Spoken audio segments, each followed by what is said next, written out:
والصلاة والسلام على أشرف الأنبياء وسيد المرسلين سيدنا محمد وعلى آله وأصحابه أجمعين. اللهم صل على سيدنا محمد وعلى آل سيدنا محمد كما صليت على إبراهيم وعلى آل إبراهيم في العالمين إنك حميد مجيد. أعوذ بالله من الشيطان الرجيم. بسم الله الرحمن الرحيم. ألف لام ميم. غلبت الروم في أدنى الأرض وهم من بعد غلبهم سيغلبون في بضع سنين لله الأمر من قبل ومن بعد ويومئذ يفرح المؤمنون بنصر الله ينصر من يشاء وهو العزيز الرحيم. وعد الله لا يخلف الله وعده ولكن أكثر الناس لا يعلمون ظاهرا من الحياة الدنيا وهم عن الآخرة هم غافلون.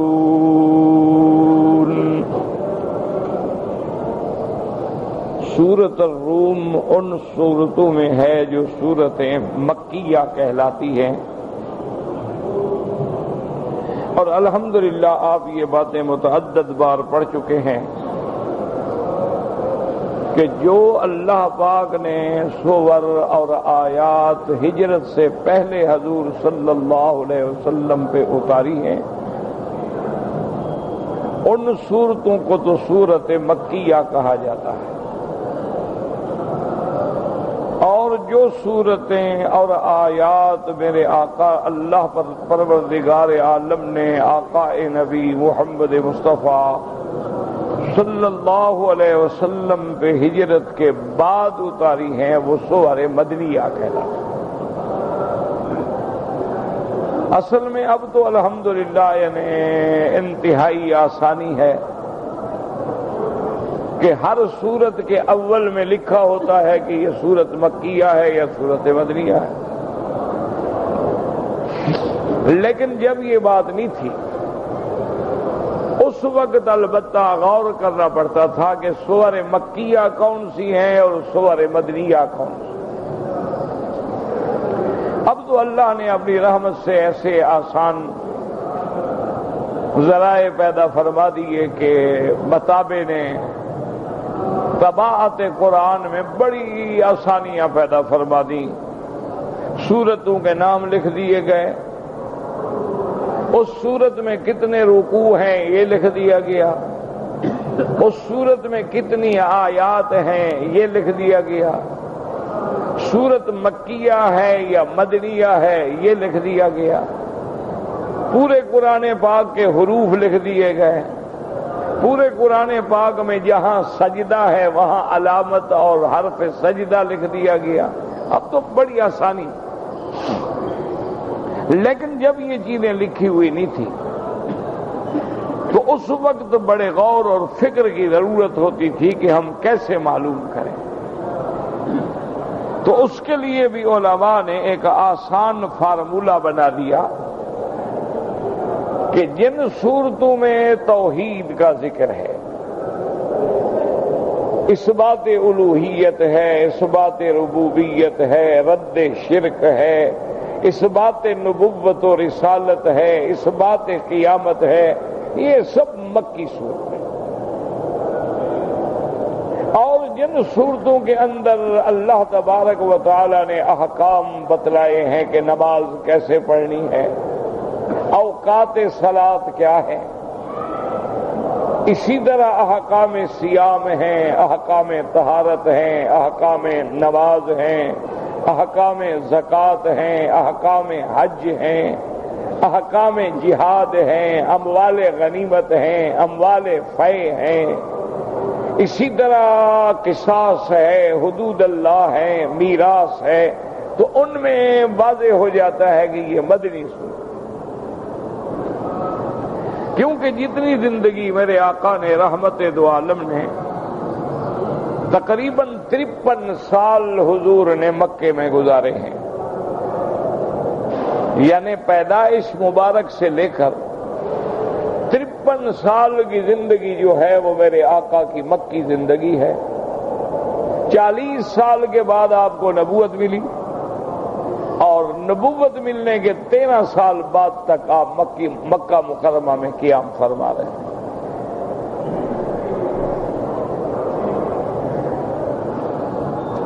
تو اس 13 سال میں سب سے اہم مسائل جو تھے وہ توحید تھی، پھر توحید کا سمجھانا تھا کہ الوہیت کیا ہے، توحید ربوبیت کیا ہے، اور مشرکین کے شرک کا رد تھا، اسی طرح اللہ کے نبی کی نبوت و رسالت اور منکرین کا رد تھا، اسی طرح قیامت، معاد، حساب کتاب، مرنے کے بعد اٹھنا، یہ ساری چیزیں جو تھیں مکی زندگی میں۔ صرف 10 سال کی عمر میں حضور پاک کی مجموعی عمر جو ہے 65 سال یا 63 سال، بہرحال دونوں روایتیں ٹھیک ہیں، چونکہ پیدائش بھی آپ کی ربیع الاول میں ہے اور وفات بھی آپ کی ربیع الاول میں ہے، تو بعض علماء ان کو پورا سال گنتے ہیں تو 65 کہہ دیتے ہیں، اور بعض علماء اس آدھے مہینے جو ہے ان کو شمار نہیں کرتے تو 63 سال کہہ دیتے ہیں، ورنہ دونوں روایتیں ٹھیک ہیں، دونوں روایتوں میں کوئی تعارض اور کوئی کسی قسم کا تضاد نہیں۔ عرب لوگوں کی عادت تھی کہ کبھی قصور کو گنتے ہی نہیں تھے، یعنی جو چھوٹے مہینے 2 3 4 ان کو نہیں گنتے تھے، اور بعض لوگ جو تھے وہ قصور کو بھی پورا سال گنتے تھے کہ بھئی بہرحال حضور پیدا تو ربیع الاول میں ہوئے لیکن وہ سال یہ تھا، وفات مبارک ربیع الاول میں ہوئی لیکن وہ سال یہ تھا، تو اس لیے بہرحال انہوں نے 65 کہہ دیا۔ تو یہ آپ اندازہ فرمائیں کہ 13 سال تک مکی زندگی جو ہے وہ مسائل مہمہ کے لیے ہے، تمام احکام کی تفصیل جو ہے وہ مدینہ منورہ میں، حالانکہ نماز کا حکم معراج کی رات آ گیا اور معراج ہجرت سے پہلے ہوا، لیکن نماز کی تفاصیل، نماز کے احکام، نماز کے اوقات، پھر نماز میں جہری نمازیں، سری نمازیں، جمعہ کی نمازیں، عیدین کی نمازیں، نماز جنازہ، یہ تمام تفاصیل جو ہیں مدینہ منورہ میں طے۔ تو اس لیے پہلے علماء یہ دیکھتے تھے کہ بھی اگر تو سورت میں نماز کا ذکر ہے مانا مدنی سورت، اگر جہاد کا ذکر ہے مانا مدنی سورت، اگر اموال غنیمت اور اموال فے کا ذکر ہے تو مانا یہ بھی مدنی سورت، اور اگر اس میں کوئی احکام نہیں پائے گئے مانا مکی سورت۔ لیکن اب تو الحمدللہ آسانی ہو گئی، لکھ دیا گیا ابھی سورۃ الروم جو ہے وہ مکی سورت۔ جہاں تک اسماء صور کا تعلق ہوتا ہے، مثلا سورۃ البقرہ ہے، سورۃ آل عمران ہے، سورۃ الروم ہے، اسی طرح سورۃ الانبیاء ہے، اسی طرح سورۃ محمد ہے، اسی طرح سورۃ الفتح ہے۔ تو اصلی اسماء یہ ہوتے ہیں، اشارہ ہوتا ہے کہ اس سورت میں سب سے اہم قصہ جو بیان ہوا ہے وہ یہ ہے، جیسے کہ سورۃ البقرہ ماشاءاللہ ایک عظیم سورت ہے، لیکن اس میں زیادہ تر اہم بات جو تھی وہ بقرہ کے بارے میں تھی، تو اس لیے اللہ تبارک و تعالیٰ کی اس سورت مبارک کا نام بھی سورۃ البقرہ ہو گیا۔ سورت آل عمران میں ماشاءاللہ بڑی عظیم باتیں ہیں، لیکن اہم چیز قصہ آل عمران تھا۔ اذ قالت امرأۃ عمران رب انی نذرت لک ما فی بطنی، تو سورت کا نام بھی آل عمران۔ جس سورت میں سجدہ آیا تو سورت کا نام بھی سجدہ ہو گیا۔ اسی طرح بعض سور جو ہے وہ حوامیم کہلاتی ہیں۔ اسی طرح بعض صورتیں جو ہیں جیسے کہ سورت الفتح ہے کہ صلح حدیبیہ میں رحمت دو عالم صلی اللہ علیہ وسلم کی جب صلح ہو گئی تو اس کے بعد وہ آیت نازل ہوئی، انا فتحنا لک فتحا مبینا۔ تو فتح مبین جو ہے وہ دراصل صلح حدیبیہ، اس کے بعد یعنی اشارات فتح مکہ کی طرف بھی ہیں اور بھی اشارات ہیں، لیکن اصل فتح جو ہے وہ صلح حدیبیہ ہے۔ تو اس لیے اس سورت مبارک کا نام جو ہے وہ بھی سورت الروم، اور اس سے آپ نے سابقہ سورت مبارکہ میں جو ہم نے تلاوت کی ہے سورت العنکبوت، اس کی آپ نے دیکھا ہے کہ آخری آیات مبارک جو تھیں اس میں اشارہ تھا دو چیزوں کی طرف۔ ایک اشارہ تھا اللہ کے اس حرم کی شان میں۔ اللہ تبارک و تعالی نے مشرکین مکہ کے رد میں اشارہ فرمایا تھا کہ مشرکین یہ کہتے تھے کہ محمد مصطفیٰ صلی اللہ علیہ وسلم اگر ہم آپ پر ایمان لائیں گے تو کافر تو بڑی قوت میں ہیں، طاقت میں ہیں، اور آپ کے ساتھ تو طاقت نہیں ہے، آپ کے ساتھ تو زیادہ سے زیادہ 40 آدمی مسلمان ہیں، تو ان کے ساتھ آپ ان کا مقابلہ کیسے کریں گے؟ تو لہذا ہمیں کفر کی قوتیں نقصان پہنچائیں گی، وہ ہمیں قتل کر دیں گے، وہ ہمیں مار ڈالیں گے، وہ ہماری عزتوں اور عصمتوں کو لوٹ لیں گے، اس لیے ہم مسلمان نہیں ہوں۔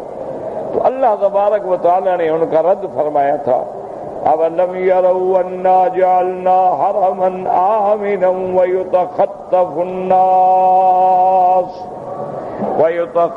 النَّاسُ مِنْ حَوْلِهِمْ أَفَبِالْبَاطِلِ يُؤْمِنُونَ وَبِنِعْمَةِ اللَّهِ يَكْفُرُونَ۔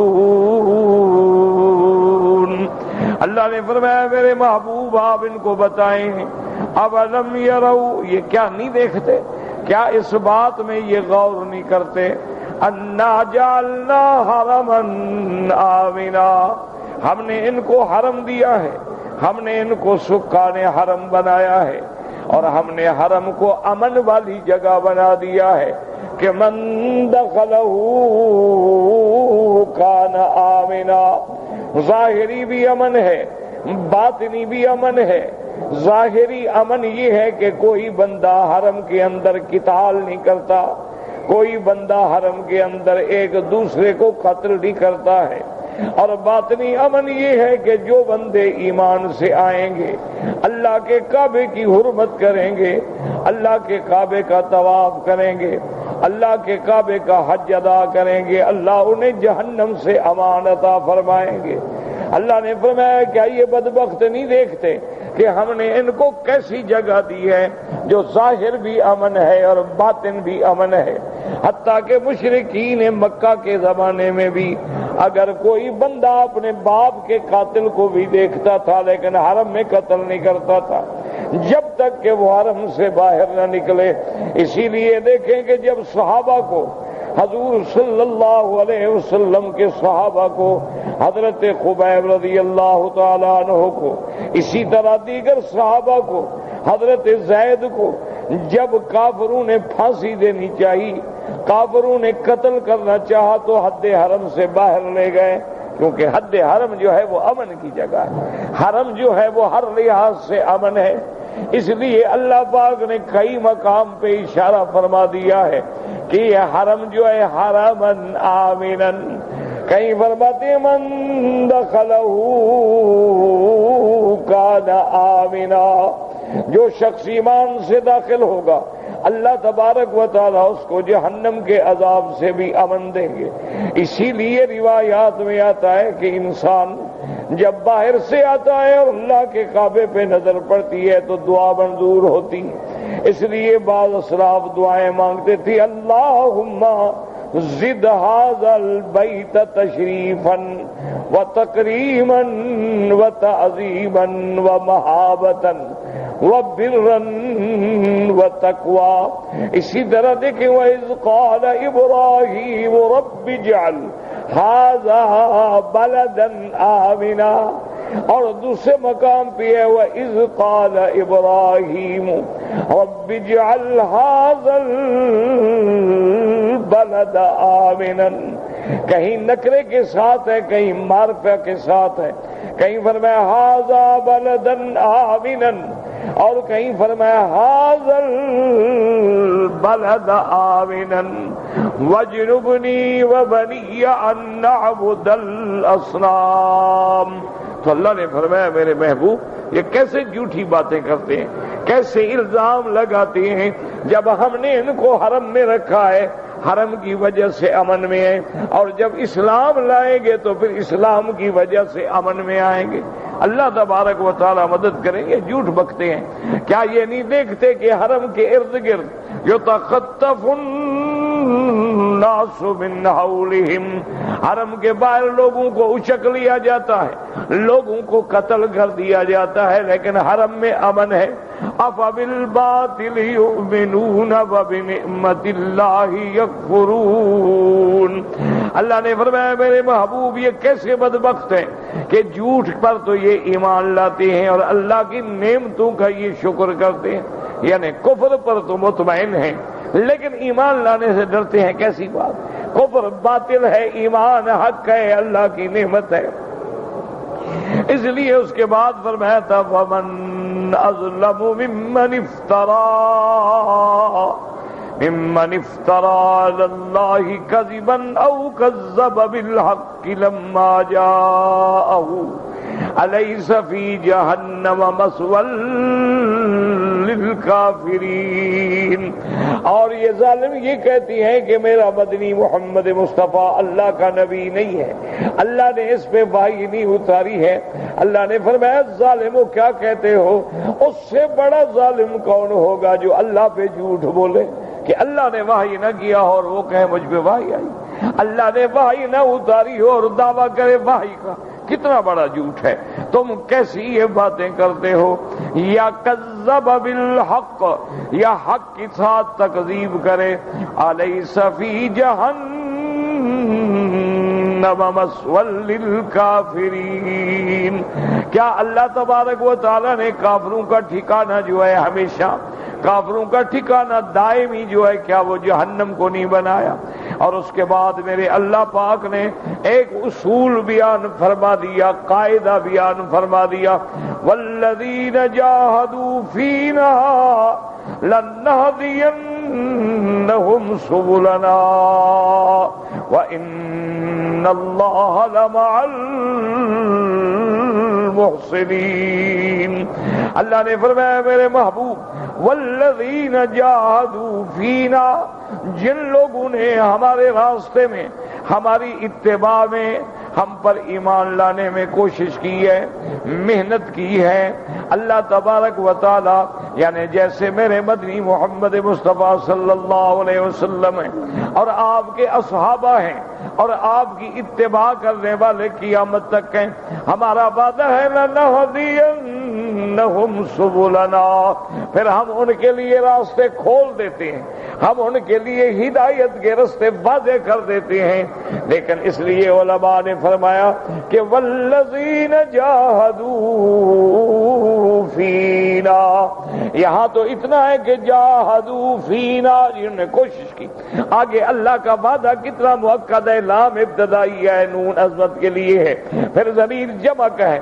لنہدینہم سبلنا، یعنی تم تھوڑی سی بھی کوشش کرو ہدایت پہ چلنے کی، ایمان کی طرف آنے کی، اتباع رسول کی طرف چلنے کی، آگے اللہ تبارک و تعالی راستے کھول دیتے ہیں، تمہیں ہدایت کے راستے بتلا دیتے ہیں اور دکھلا دیتے ہیں، اور دنیا میں بھی اور آخرت کے اندر بھی. اور فرمایا وَإِنَّ اللَّهَ لَمَعَ الْمُحْسِنِينَ، اور اللہ تبارک و تعالی احسان کرنے والوں کے ساتھ ہیں.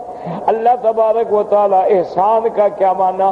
بعض علماء فرماتی ہیں محسنین کا معنی نیک عمل کرنے والے، اور بعض علماء فرماتی ہیں محسنین کا معنی احسان کرنے والے، جیسے کہ سیدنا عیسیٰ ابن مریم علیہ السلام نے فرمایا، آپ نے فرمایا احسان وہ ہوتا ہے کہ ان تحسن الی من اساء الیک، تم اس بندے پہ احسان کرو جو تمہارے ساتھ برائی کرتا ہے۔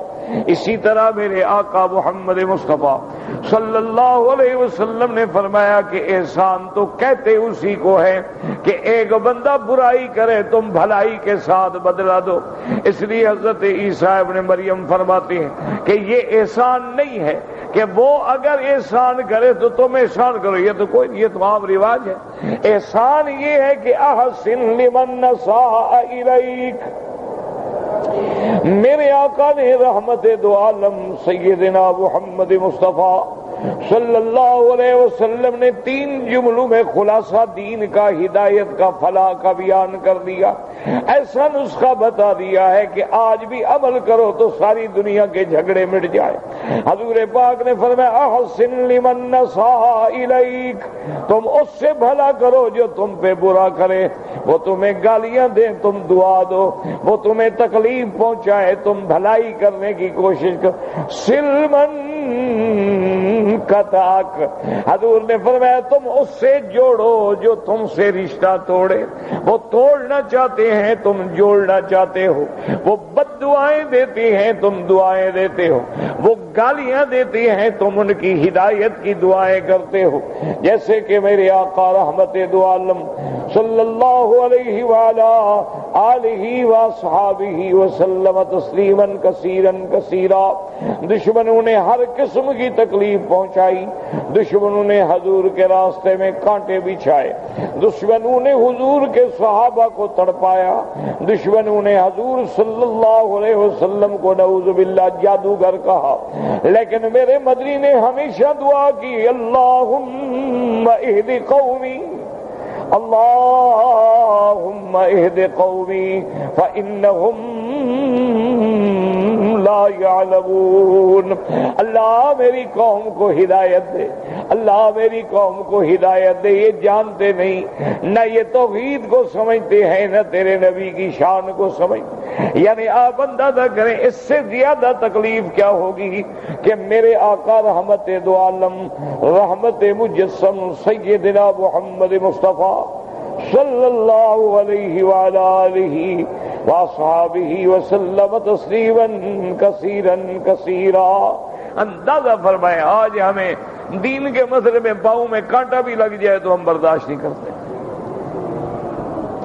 بی بی عائشہ نے پوچھا تھا رضی اللہ تعالی عنہا کہ یا رسول اللہ صلی اللہ علیہ وسلم آپ مجھے یہ بتلائیں کہ زندگی میں سب سے مشکل ترین دن آپ پہ کون سا گزرا؟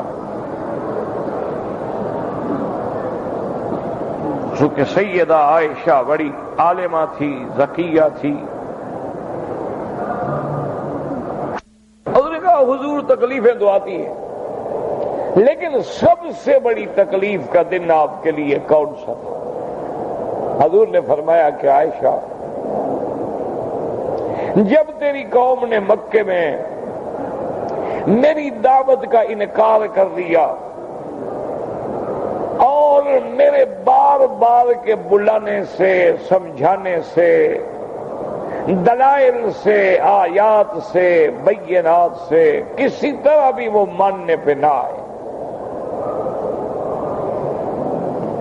تو حضور نے فرمایا کہ عائشہ میں نے سوچا کہ مکے والے تو نہیں مانتے، اگر میں طائف چلا جاؤں اور طائف کے قبائل کو جا کے دعوت اسلام دوں تو پتہ نہیں شاید وہ مان جائے۔ طائف میں بھی اس وقت جو سب سے بڑا قبیلہ تھا وہ بنو ثقیف تھا، بہت بڑا قبیلہ تھا، اس کے بڑے جنگجو لوگ تھے، تیر انداز لوگ تھے، تو حضور صلی اللہ علیہ وسلم اپنے ایک صحابی کو ساتھ لے کے طائف تشریف لے گئے۔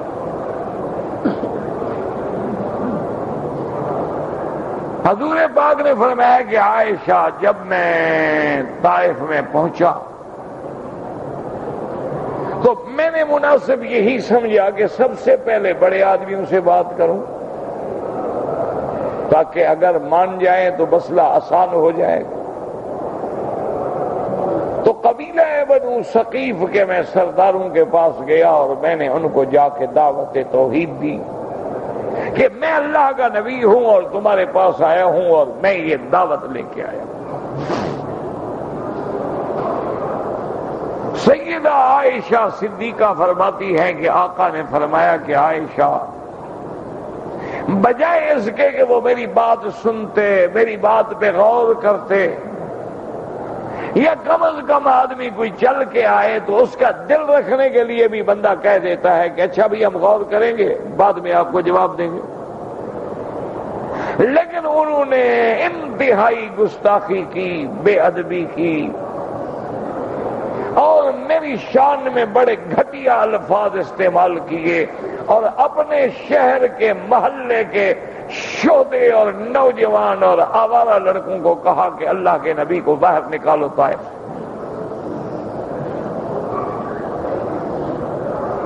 اب وہ لڑکے تالیاں پیٹ رہے ہیں، پتھر برسا رہے ہیں، ٹھٹھے اڑا رہے ہیں، اور اللہ کا نبی ایک صحابی کے ساتھ اپنی جان بچا کے طائف سے نکل رہے ہیں۔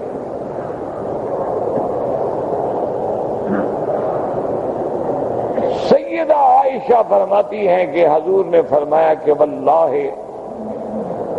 ما کربت فی حیاتی، میں اپنی زندگی میں کبھی اتنا تکلیف میں نہیں آیا جو اس دن آیا،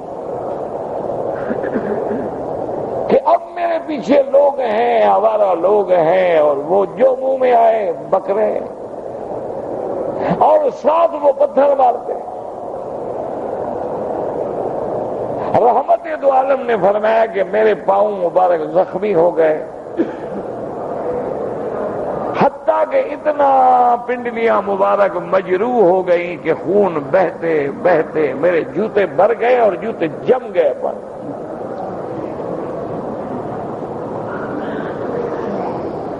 اسی عالم میں فرماتے ہیں کہ میں چلتے چلتے طائف سے نکل آیا، اور طائف اور مکے کے درمیان میں ایک باغ تھا، وہ بھی مکے کے سرداروں کا باغ تھا، عتبہ کا باغ تھا۔ اس باغ کے درختوں کے نیچے آ کے میں نے پناہ لی۔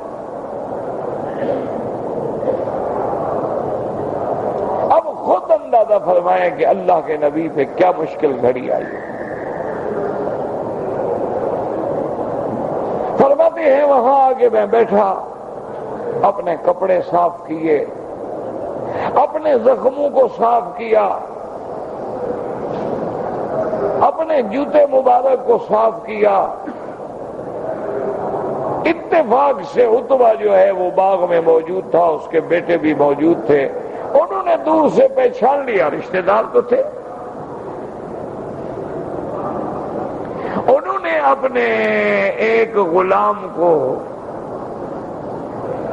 بھیجا اور کہا کہ کچھ تھوڑے سے انگور جو ہیں وہ لے جاؤ اور جا کے دے دو، ہمارے باغ میں آئے ہیں، ہمارا اخلاقی فریضہ۔ وہ غلام جب آیا اور اس نے آ کے غور سے دیکھا حضور کے چہرے مبارک کو، وہ تو جمال نبوت ہے نا، شرط تو یہ ہے کہ نظر ایمان سے پڑے۔ جمال نبوت کو جب دیکھا اور انگور پیش کیے اور آپ نے فرمایا من این انت، کہ یہاں کے تو معلوم نہیں ہوتے ہو، تم حجاز کے یا مکے کے یا طائف کے تو معلوم نہیں ہوتے، کہاں کے رہنے والے؟ اسے کہا یا رسول اللہ انا من نینوا، میں نینوا کا رہنے والا ہوں۔ فرمایا اچھا تم حضرت یونس کے علاقے میں رہنے والے ہو؟ حضرت یونس علیہ السلام جو ہے نینوا سے تھے۔ اب وہ حیران ہو گیا، اس نے کہا من این تعلم نینوا، من این تعلم یونس ابن متى، کہ محمد مصطفیٰ آپ کو کیسے پتا ہے نینوا کا اور حضرت یونس کا؟ میں اللہ کے بندے، حضرت یونس میرا بھائی ہے، وہ نبی ہے،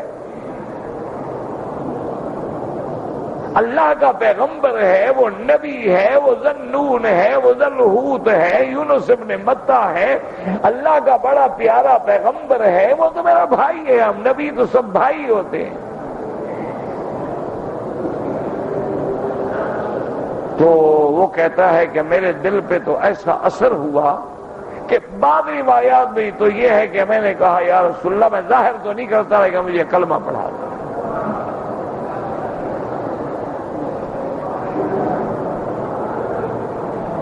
اب صحابی کو جوش آیا، اس نے کہا یا رسول اللہ صلی اللہ علیہ وسلم کہ طائف والوں نے جو کچھ کیا ہے یہ انسانیت ہے؟ گھر میں آئے ہوئے تو قاتل کو بھی کوئی گالی نہیں دیتا، اور عرب کا بھی یہی رواج ہے، قبائل کا بھی یہی رواج ہے، بڑے بڑے قوموں کا بھی یہی رواج ہے کہ دشمن دروازے پہ آ گیا خاموش۔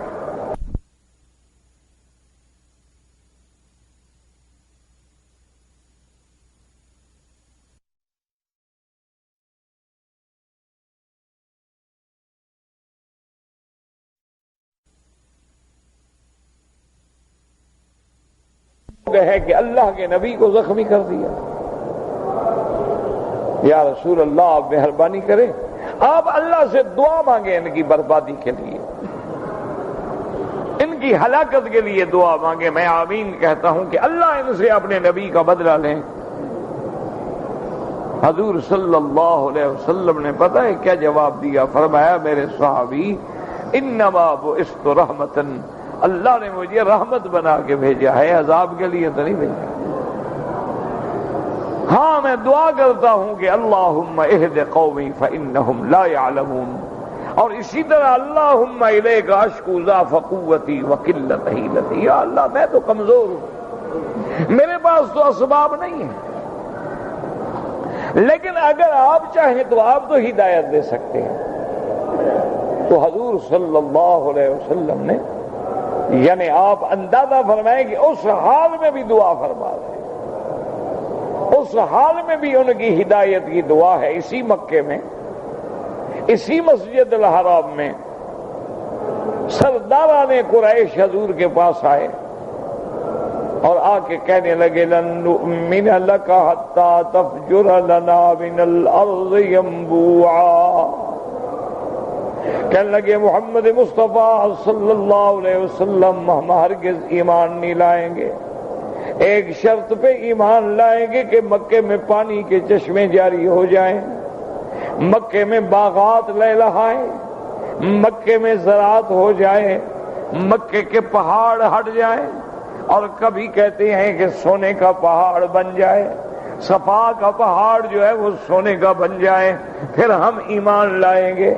حضور صلی اللہ علیہ وسلم نے دل میں غور فرمایا کہ میرا اللہ تیرے آگے تو کوئی مشکل نہیں، اگر تم طائف میں چشمے جاری کر سکتے ہو، اگر طائف میں باغ لہلہا سکتے ہیں تو مکے میں بھی لہلہا سکتی ہیں، اگر لہلہا جائیں تو ہو سکتا ہے یہ لوگ مسلمان ہو جائیں۔ اللہ نے فرمایا جبریل جا کے میرے نبی سے کہہ دو کہ ہماری دو فیصلے ہیں، اس پہ آپ غور کریں، جو مکے والے مانگ رہے ہیں ہم دینے کے لیے تیار ہیں، جو مطالبہ کر رہے ہیں ہم سارے پورا کرتے ہیں، لیکن اس کے بعد اگر ایمان نہ لے آئے تو ہم ان کی نسلوں کو بھی مٹا ڈالیں گے، کیونکہ یہ میری سنت اللہ ہے کہ جو قومیں مطالبہ کر کے معجزہ دیکھتی ہیں اگر اس کے بعد ایمان نہ لے آئے تو پھر ان قوموں کو ہم ہمیشہ کے لیے ختم کر دیں۔ قوم صالح نے اونٹنی مانگی، ہم نے دے دی، لیکن جب ایمان نہ لے آئے تو پھر ان کا ایک نسل کا بچہ بھی نہیں بچا۔ تو آپ بھی میرے محبوب فیصلہ فرما لیں، اگر آپ چاہتے ہیں ہم مکے والوں کے سارے مطالبات پورے کر دیتے ہیں، لیکن اگر ایمان نہ لائے تو ہم ان کا ایک بچہ بھی نہیں بچائیں گے، یا پھر ان کو ان کے حال پہ چھوڑ دیں، جن کے مقدر میں ہے ایمان لے آئے گا، جن کے مقدر میں نہیں ہے ایمان نہیں لائے گا۔ اب دیکھیں رحمت دو عالم صلی اللہ علیہ وسلم، آپ نے فرمایا جبریل میرے اللہ کو عرض کر دیں کہ ان کو ان کے حال پہ چھوڑ دیں، شاید کوئی مسلمان ہو جائے، ورنہ تو شاید یہ اسلام نہ لے آئے اور ہمیشہ کے لیے مٹ جائے، میں نہیں چاہتا۔ تو اس لیے اللہ نے فرمایا کہ جو ہمارے راستے میں تھوڑا سا بھی صبر کرتا ہے، احسان کرتا ہے، تو اللہ اس کے ساتھ ہے۔ ان اللہ لمع المحسنین، اللہ تبارک و تعالی بھلائی کرنے والوں کے ساتھ ہے۔ احسان کا لفظ بڑا عام ہے، احسان میں بھلائی کا معنی بھی ہے، احسان کا معنی بھی ہے، اعمال صالحہ کا معنی بھی ہے۔ اللہ نے فرمایا اور ساتھ ہونے کا معنی یہ ہے کہ معیت نصرت ہے، کہ جب وہ ایمان لائیں گے، اعمال صالح کریں گے تو اللہ کی مدد ان کے ساتھ ہوگی۔ جیسے فرمایا ان تنصروا اللہ ینصرکم، اگر تم اللہ کے دین کی مدد کرو گے تو اللہ بھی تمہاری مدد کریں گے، اگر تم دین پہ چلو گے تو اللہ تمہاری نصرت کریں گے۔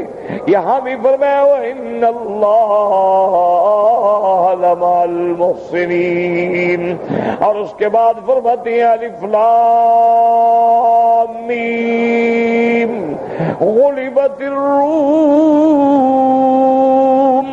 فی ادنى الارض وهم من بعد غلبهم سيغلبون۔ اللہ پاک نے فرمایا، خبر دی میرے مدنی محمد مصطفیٰ کو صلی اللہ علیہ وسلم، اور اس میں بھی اشارہ ہے کہ میرے مدنی اگر آپ کے صحابہ آپ پہ ایمان لانے والے دین پہ جمے رہے تو نصرت کرنا، مدد کرنا، فتح دینا تو میرے ہاتھ کے اندر ہے۔ اس لیے سورت کو شروع کیا گیا الف لام میم۔ یاد رکھیں یہ حروف مقطعات ہیں، مقطعات کا معنی ایک ایک حرف، الف الگ ہے، لام میم، جیسے قرآن کہتا ہے حامیم، اور کہیں قرآن کہتا ہے الف لام را، اور کہیں اللہ تبارک و تعالی نے فرمایا ہے کاف ہا یا عین صاد۔ اور یاد رکھیں کہیں ایک حرف ہے، کہیں مفرد ہے، کہیں تثنیہ ہے، اور کہیں ثلاثی ہے، کہیں رباعی ہے، کہیں خماسی ہے۔ اللہ کی شان ہے کہ حروف مقطعات جو ہیں وہ بھی یعنی ان کے بھی انداز ہیں کہ کبھی تو ایک حرف ہے قاف والقرآن المجید، مفرد قاف، کہیں فرماتے ہیں نون والقلم وما یسطرون، صرف نون، اور کہیں فرماتے ہیں صاد والقرآن ذی الذکر، اور کہیں دو حرف ہیں فرمایا حامیم تنزیل من الرحمن الرحیم، اور کہیں تین حرف ہیں الف لام میم، اور دیکھیں کہیں اس سے زیادہ ہے کاف ہا یا عین صاد، خماسی لفظ ہے، حامیم عین سین قاف، خماسی لفظ ہے، اور کہیں ثلاثی ہے، کہیں خماسی ہے، کہیں رباعی ہے، کہیں تثنیہ ہے، کہیں افراد ہے۔ ان سارے حروف کو کہا جاتا ہے حروف مقطعات۔ اچھا، صحیح بات یہ ہے کہ ان کا ترجمہ، ان کا معنی، ان کی مراد اللہ کے سوا کوئی نہیں جانتا۔ اللہ اعلم بمرادہ، کہ ان کا معنی کیا ہے، مقصد کیا ہے، کہ اللہ نے آخر حروف کیوں ذکر کی۔ تو اس کا یاد رکھیں کہ صحیح قول تو یہی ہے کہ بھئی اللہ کے سوا کوئی نہیں۔ اچھا، بعد میں علماء مجبور بھی ہوئے جواب دینے کے لیے، کیونکہ کافر تو کافر ہے نا، وہ کہتا ہے کہ جی قرآن میں پھر ایسا حرف کیوں ہے جس کا فائدہ ہی کوئی نہیں، جس کا معنی ہی کوئی نہیں۔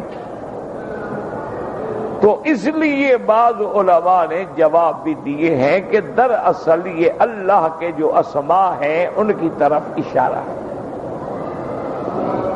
جیسے اللہ کا نام ہے اللہ، تو الف سے اشارہ ہو گیا، اللہ تبارک و تعالیٰ کی صفت ہے جمیل، لام سے اشارہ ہو گیا۔ اللہ کے اسماء صفات میں ہے منان، احسان کرنے والا، میم سے اشارہ ہو گیا۔ اللہ کے اسماء میں سے ہے رحمان، رحیم، تو رے سے اشارہ ہو گیا۔ کسی جگہ اگر ہاں ہے تو حنان، یعنی بعض علماء نے فرمایا کہ دراصل اللہ کے جو اسماء ہیں 99 اسماء تو صحیح حدیثوں میں ثابت ہے نا، 99 نام جو ہے نا وہ تو صحیح حدیث، لیکن اللہ کے تو بہت نام، حتیٰ کہ مفسر نے ابن کثیر نے بھی کتاب لکھی ہے الاسناء فی اسماء اللہ الحسنی۔ اسی طرح بہت سارے لوگوں نے کتابیں لکھی ہیں، بعد نے 1000 نام لکھا، بعد نے 3000 نام لکھے ہیں، لیکن صحیح حدیثوں میں ان للہ 99 اللہ کے نبی نے فرمایا کہ اللہ کے 99 نام ہیں، اور ان ناموں میں بڑی حکمتیں ہیں، عظمتیں ہیں، رفعتیں ہیں، رحمتیں ہیں، اور اللہ اپنے بندوں کو خود حکم دیتے ہیں کہ مجھے میرے اسماء کے ساتھ پکارا کرو۔ تو اس لیے اللہ کے اسماء کے ساتھ پکارنا جو ہے، مثلا یا اللہ، یا رحمان، یا رحیم، یا حی یا قیوم، یا ذا الجلال والاکرام، اللہ کے ناموں کو پڑھا کرو اور اللہ کے ناموں کے ساتھ اللہ کو پکارا کرو، اللہ سے دعائیں مانگا کرو۔ تو اس لیے بعض علماء نے یہ جواب بھی دیا ہے، اور بعض علماء نے فرمایا کہ اللہ نے قرآن میں جتنی سورتیں اتاری ہیں ان حروف سے ان سورتوں کی طرف اشارہ ہے۔ مثلا کہیں میم آ گیا تو سورت محمد ہے، کہیں را آ گیا تو سورت الرحمن ہے۔ تو انہوں نے کہا کہ دراصل یہ اسماء صور کی طرف اشارہ، اور بعض علماء نے فرمایا کہ دراصل یہ الف سے اللہ ہے، لام سے جبریل ہے، اور میم سے محمد الرسول اللہ۔ یعنی قرآن میں ہے نا الف لام میم، تو 3 حرف ہیں۔ اچھا قرآن کی شان دیکھیں، حضور فرماتے ہیں کہ یہ ایک حرف نہیں 3 ہیں، یعنی جو پڑھے گا الف لام میم، ہر حرف میں 10 نیکیاں، 30 نیکیاں مل گئی۔ حتیٰ کہ میرے محبوب نے وضاحت بھی کی، فرمایا لا تقل الف حرف الف لام میم حرف بل الف حرف لام حرف میم حرف۔ آپ نے فرمایا یہ نہ کہو کہ الف لام میم ایک حرف ہے، نہ بلکہ یہ 3 حرف ہیں، الف علیحدہ حرف ہے، لام علیحدہ حرف ہے، میم علیحدہ۔ تو بعض علماء نے یہی فرمایا کہ اس کا معنی یہ بنتا ہے کہ الف سے اشارہ ہے اللہ، اور لام سے اشارہ ہے جبرائیل، اور میم سے اشارہ ہے محمد الرسول اللہ صلی اللہ علیہ وسلم، کہ قرآن اتارنے والی اللہ کی ذات ہے، لانے والا جبریل ہے، اور جس پہ اتارا گیا وہ محمد الرسول اللہ ہے۔ تو اس میں اشارہ ہو گیا کہ تنزیل من حکیم حمید، قرآن کس نے اتارا؟ اللہ۔ اچھا دوسری جگہ پر نزل به الروح الامین، قرآن لے کے اترا کون ہے؟ جبریل۔ اور کس پہ اترا؟ علی قلبک لتکون من المنذرین، علی قلبک یعنی محمد صلی اللہ علیہ وسلم حضور کے۔ تو بعض علماء، لیکن اصل بات یہی ہے کہ جن چیزوں کو اللہ راز رکھے تم بھی راز رہنے دیا کرو، اس کو چھیڑا ہی نہ کرو۔ اس کو مفسرین فرماتے ہیں کہ ابہموہ کما ابہمہ اللہ، جن چیزوں کو اللہ نے مبہم رکھا ہے بلا وجہ بحث نہ کرو۔ اب دیکھیں اصحاب کہف ہیں، کتنے ہیں، کہاں ہیں، وہ غار کہاں ہیں، ان کے نام کیا ہے، بس اللہ نے نہیں بیان کیا، تم بھی راز رہنے دو بس۔ بعض علماء نے نام لکھے ہیں اصحاب کہف کے، لیکن یہ تو سارے اسرائیلی روایات ہیں، یعنی کتب متقدمہ سے یہودیوں کی روایات ہے، ان کی روایات کا کیا اعتبار ہے؟ یہودی تو دشمن ہے، وہ تو ہمیشہ ایک بات سچی لکھیں گے تو 700 جھوٹی بھی لکھیں گے، تاکہ مسلمانوں کے دل و دماغ میں ایک بات سچی کہہ کے جگہ بنائی پھر جھوٹ داخل کر دی۔ تو اس لیے قاعدہ یہ ہے کہ جب اگر اللہ نے بیان نہیں فرمایا تم بھی بحث میں نہ۔ اللہ نے فرمایا آدم علیہ السلام کو حکم دیا تھا وَلَا تَقْرَبَا هَٰذِهِ الشَّجَرَةَ، اس درخت کے قریب نہ جاؤ۔ درخت کون سا ہے اللہ عالم، کیا ضرورت ہے ہمیں بحث میں پڑھنے کی؟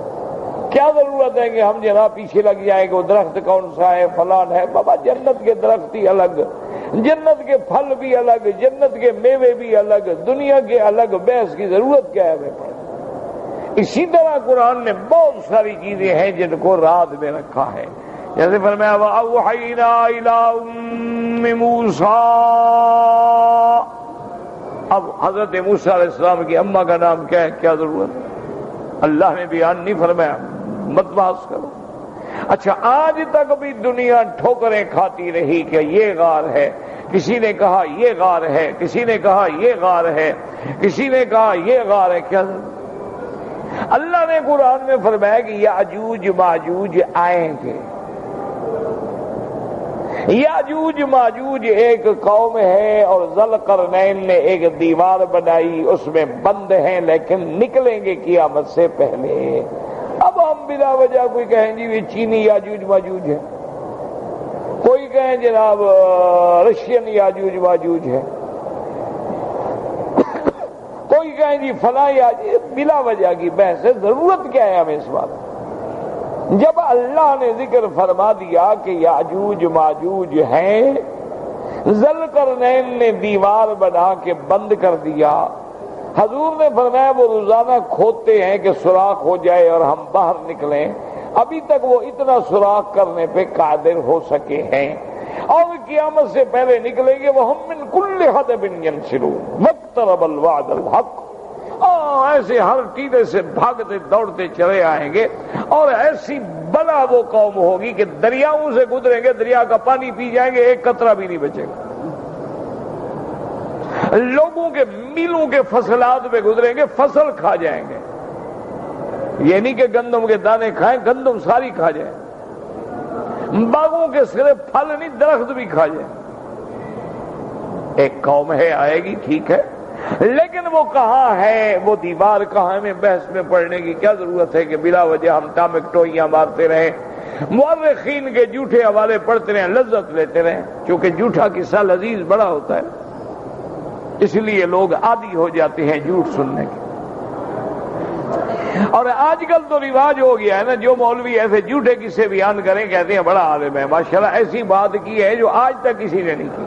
مانا یہ ہوتا ہے کہ ایسا جھوٹ بولا ہے کہ 1400 سال میں کسی نے نہیں بولا، ورنہ اگر سچی بات ہوتی صحابہ کرتے، تابعین کرتے، تبع تابعین کرتے، ائمہ محدثین کرتے، ائمہ فقہا کرتے، یہ تو کل پیدا ہوا ہے، اس سے تو بڑے بڑے علماء پیدا ہو چکے ہیں۔ کیا کسی نے ذکر کا مانا یہ ہے کہ یہی بڑا عالم؟ یہ ایک جہالت ہوتی ہے کہ نئی بات سن کے لوگ جو ہے نا بڑے حیران ہو جاتے ہیں، ہاں بڑی نئی بات، لیکن یہ نہیں سوچتے خدا کے بندے کہ اگر یہ بات ضروری ہوتی تو سب سے پہلے بیان کرتے حضرت محمد مصطفیٰ صلی اللہ علیہ وعلا آلہ واصحابہ وسلم۔ تو اس لیے ان چیزوں میں نہ پڑا کریں۔ تو سب سے بہتر ترجمہ یہی ہے جو علماء نے فرمایا ہے کہ ان کے بحث میں نہ پڑھیں، بلکہ اس کو اللہ تبارک و تعالیٰ کے حوالے کر دیں کہ اللہ اعلم بمرادہ۔ اچھا، ہوا یہ تھا کہ روم اور فارس کی جنگ ہو گئی، اتفاق سے روم ہار گیا، فارس جیت گیا۔ اچھا، رومن جو تھے یہ نصرانی تھے، ہرقل جو ہے نصرانی تھا، اور فارس والے جو تھے یہ بت پرست تھے یا آتش پرست تھے یا سورج کے پجاری تھے، یعنی ان میں سارے مقصد ہے کہ اللہ کے ماننے والے نہیں۔ عیسائی جو ہیں یہ ٹھیک ہے کہ عیسائی بھٹک گئے، بعض نے حضرت عیسیٰ کو خدا کا بیٹا بنا دیا، بعض نے خود حضرت عیسیٰ علیہ السلام کو خدا بنا دیا، اور بعض نے عقیدہ تثلیث ایجاد کر لیا، تو بھٹک تو عیسائی بھی ہے، مسلمان بھی بھٹک گئے۔ آج کتنے مسلمان ہیں ماشاءاللہ جو صحیح عقیدے پر نہیں ہیں۔ تو یہ تو ہوتا آیا ہے، لیکن بہرحال عیسائی اہل کتاب تھے، حضرت عیسیٰ کو مانتے تھے، ان کے پاس تورات تھی، انجیل تھی، تو مسلمانوں کی ہمدردی بنسبت بت پرستوں کے ان کے ساتھ تھی۔ اچھا، مکے والے کافروں کی ہمدردی جو ہے فارس کے ساتھ تھی، یہ بھی بت پرست وہ بھی بت پرست، تو ایک دوسرے سے ملتی تھی نا برادری، ایک دوسرے سے ملتی تھی برادری۔ اس لیے وہ ہمارے ایک مولوی صاحب ہیں، زندہ ہیں ماشاءاللہ، وہ کبھی کبھی ایسے لطیفہ سناتے ہیں، وہ کہتے ہیں یار اگر کوئی اللہ نے مہربانی کی اور ہندو مسلمان ہو گئے نا، تو یہ تو سارے قبر والوں کے ساتھ مل جائیں گے۔ کہتے ہیں اللہ مہربانی کر دے، اللہ قادر ہے نا، کل ہندو مسلمان ہو جائیں، کلمہ پڑھ لیں، یہ سارا انہوں نے کہا انشاءاللہ عرس والی پارٹی بن جائے گی۔ کیوں؟ یہ وہاں اپنی دیوی دیوتا پوجتے تھے، یہاں قبریں مل جائے گی پوجنے کے لیے، کام تو چلتا رہے گا نا، مزاج بھی ملتا ہے نا۔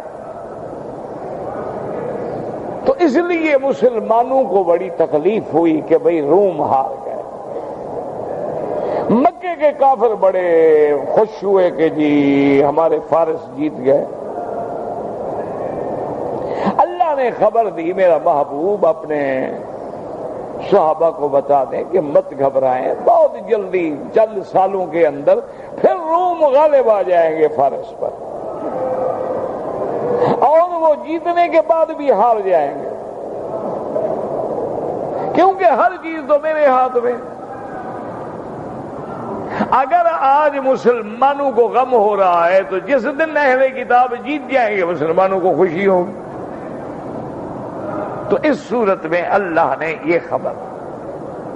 اچھا، اتفاق کی بات یہ ہے کہ حضرت ابو بکر رضی اللہ تعالی عنہ آپ جو غصے میں آئے اور جوش میں آئے تو آپ نے کافروں سے کہا کہ تم آج خوشیاں منا رہے ہو، ہمیں ہمارے نبی نے خبر دی ہے کہ روم غالب آئے۔ انہوں نے کہا چلو ہمارے ساتھ مقابلہ کرو، شرط لگا لو۔ حضرت ابو بکر صدیق بھی تیار، لیکن اللہ کے نبی نے فرمایا کہ ابو بکر یہ تم نے کیسے کہہ دیا کہ 2 سال؟ اللہ نے کہا چند سال۔ اب اللہ کے علم میں وہ چند سال سے مراد 2 ہیں، 3 ہیں، 4 ہیں۔ اللہ نے یہ تو نہیں فرمایا کہ 2 سال کے بعد۔ تم نے ایسی بات کیوں کی؟ تمہیں وہی بات کہنی چاہیے جو اللہ کے قرآن میں ہے نا، ایک حرف ادھر ہو نا ایک حرف ادھر۔ تو اس سورت روم کے اندر اللہ نے اس واقعہ مبارک کو بیان فرمایا، فرمایا الف لام میم غلبت الروم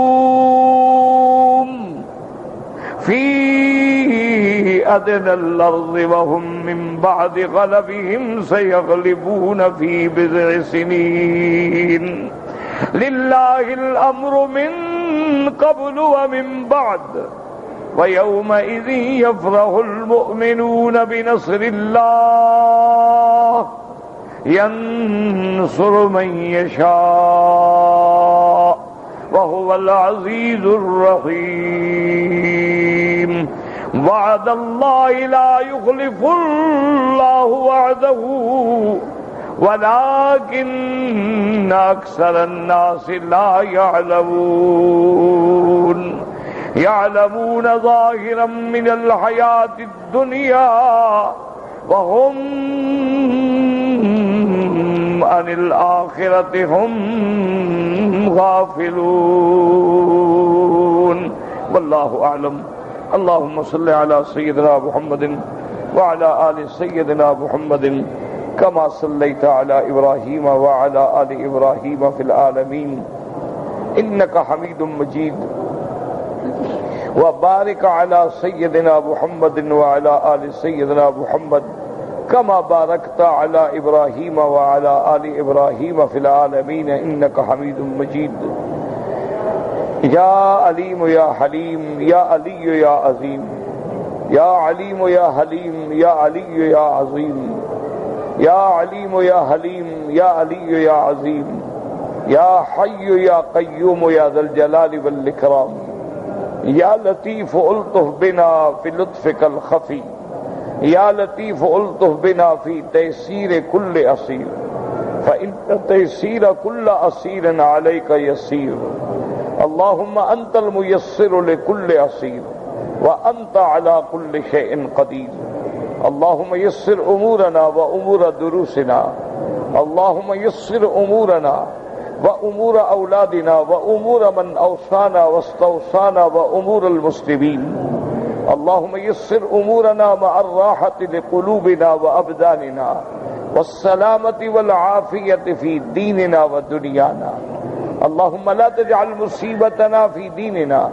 ولا تجعل الدنيا أكبر همنا ولا مبلغ علمنا اللهم لا تسلط علينا بذنوبنا من لا يخافك فينا ولا يرحمنا اللهم انصر الإسلام والمسلمين اللهم انصر المجاهدين في كل مكان اللهم انصرهم في كل مكان اللهم أيدهم بنصرك يا قوي يا عزيز اللهم احفظ سائر بلاد المسلمين وهذا البلد الأمين فاجعلها آمنا مطمئنا سخاء رخاء إلى يوم الدين برحمتك يا أرحم الراحمين اللهم ارزقنا الإخلاص والخلاص وطهر قلوبنا من النفاق أعمالنا من الرياء لساننا من الكذب وعيوننا من الخيانة فإنك تعلم خائنة الأعين وما تخفي الصدور اللهم اشفنا واشف مرضانا ومرضى المسلمين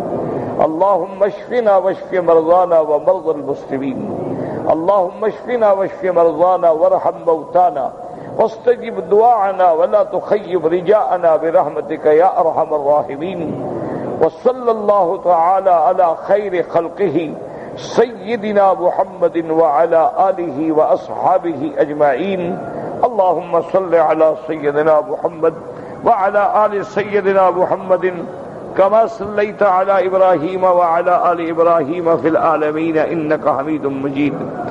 ایک آدمی نے سوال پوچھا ہے کہ کسی نے زمین خریدا ہے تجارت کے لیے. میرا بھائی بات یہ ہے کہ اگر آپ نے زمین خریدی ہے، پلاٹ خریدا ہے کاروبار کے لیے، بیچنے کے لیے، تو سال گزرنے پر اس وقت جو مارکیٹ ویلیو ہوگی، جو قیمت ہوگی، آپ کو زکوٰۃ دینی ہوگی. اچھی طرح سمجھ. ایک زمین آپ نے خریدی پلاٹ کے میں گھر بناؤں گا، اپنا باپ کا بھائی کا رہیں گے، اس پہ کوئی زکوٰۃ نہیں. لیکن اگر آپ نے کاروبار کے لیے خریدا ہے تو مثلاً آج اس کی قیمت ہے 2 لاکھ، سال کے بعد قیمت ہو گئی 4 لاکھ، تو آپ 4 لاکھ پہ زکوٰۃ دیں. جب تک اب اس پہ آپ نے مکان بنا کے کرائے پہ چڑھا دیا، اب کرائے پہ زکوٰۃ لگے گی، پلاٹ پہ نہیں لگے گی. جب تک وہ پلاٹ پڑا ہے کاروبار کے لیے، تجارت کے لیے، ہر سال کی مارکیٹ ویلیو کے مطابق آپ کو زکوٰۃ دینی ہوگی. اور میرے بھائی جن لوگوں نے روزہ رکھا ہے الحمدللہ، جو لوگ نہیں رکھ سکے کوشش کریں کہ 10 اور 11 کا روزہ رکھ لیں، چونکہ محرم کے روزے بہت حضور کو محبوب تھے. لیکن حکم یہ ہے کہ ایک روزہ نہ رکھا جائے. صوموا یوما قبلہ او یوما بعدہ، یعنی 9 اور 10 یا 10 اور 11. تو جنہوں نے رکھ لیا الحمدللہ وہ تو کل ایک رکھ لیں، جنہوں نے نہیں رکھا وہ کل بھی رکھ لیں اور پرسوں بھی رکھ لیں. چونکہ ایک سال کے گناہوں کا کفارہ ہو جاتا ہے، تو ایک دن کے روزے میں اتنا فائدہ اٹھا لیں تو بڑی بات ہے.